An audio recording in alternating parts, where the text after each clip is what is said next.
Good morning. Today is Tuesday, April 14th. B-Day. I'm Becky Rendich. And I'm Brian Rendich. And this is Kennedy Live. In weather, it is drizzly, 56 degrees with a high of 67 and a low of 42. Happy birthday to Thomas Urbanowski and Bohau Zoo. Have any announcements that need to be read on Kennedy Live? Send them into kennedylivetv@gmail.com or go to the Submit News tab at kennedycatholic.org. There will be a Kennedy Live meeting tomorrow right after the show. All members should attend. Attention all seniors. Please stop by Mrs. K's room and homeroom or after school to pick up your prom contracts and photography info. All forms must be submitted by April 20th.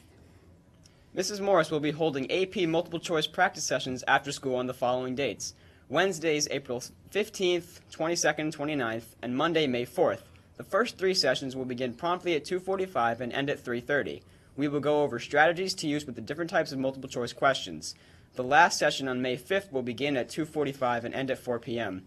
During the session, you will be given one complete set of multiple choice questions and be given 1 hour to work on them. This will mimic the time given on the actual AP exam.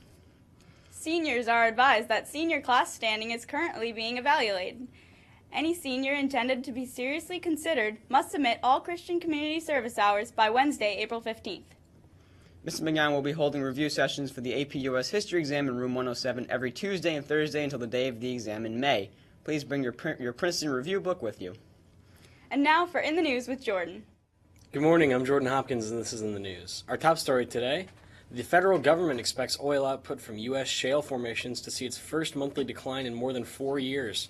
The U.S. shale oil boom that powered the country's highest crude oil production levels in decades appears to be slowing down due to a glut of supplies. Oil output from the shale fields is expected to drop off next month by 57 million barrels of crude daily from April to May.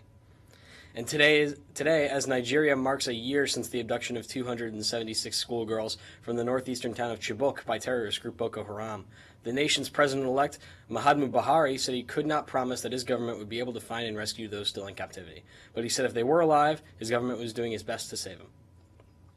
And finally, NASA's Curiosity rover has found that water can exist as a liquid near the Martian surface. Mars should be too cold to support liquid water at its surface, but salts in the soil lower its freezing point, allowing briny films to form. Forming in the top 15 centimeters of the Martian soil, the brines would also be exposed to high levels of cosmic radiation, another challenge to life. But it's possible that organisms could exist somewhere beneath the surface of Mars where conditions are more favorable. Well, that's all for news. Now back over to your anchors. Thank you, Jordan. Now we're going to send it over to sports with Ostap. Thank you, Brian. Good morning, Kennedy Catholic Sports Nation. I'm Ostap Brian with your sports. Today we have JV baseball away at Salesian High School at 4 p.m. We also have varsity baseball home versus Salesian at 4. And we have boys junior varsity lacrosse versus Iona Prep here at 4:30. And tomorrow we have junior varsity baseball home versus Stepanak at 4. And we have varsity baseball away versus Stepanak at 4. The girls lacrosse team beat the Masters by a score of 16-6. Goals scored by Bridget Teixeira, 2 goals scored by Hannah Callahan, 3 goals scored by Michaela Rooney, 5 goals scored by Deirdre Ledley, and also 5 goals scored by Emily Geronimo. Well, that's all for sports. Back to the anchors. Thank you, Ostap. And now for This Day in History with Michaela. Good morning, I'm Michaela Rooney with This Day in History. In 1865, President Lincoln was shot.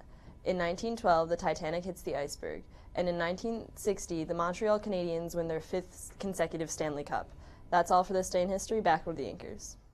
Well, that's all we got for you today. I'm Brian Rendich. And I'm Becky Rendich. And this has been Kennedy Live. Have a great day.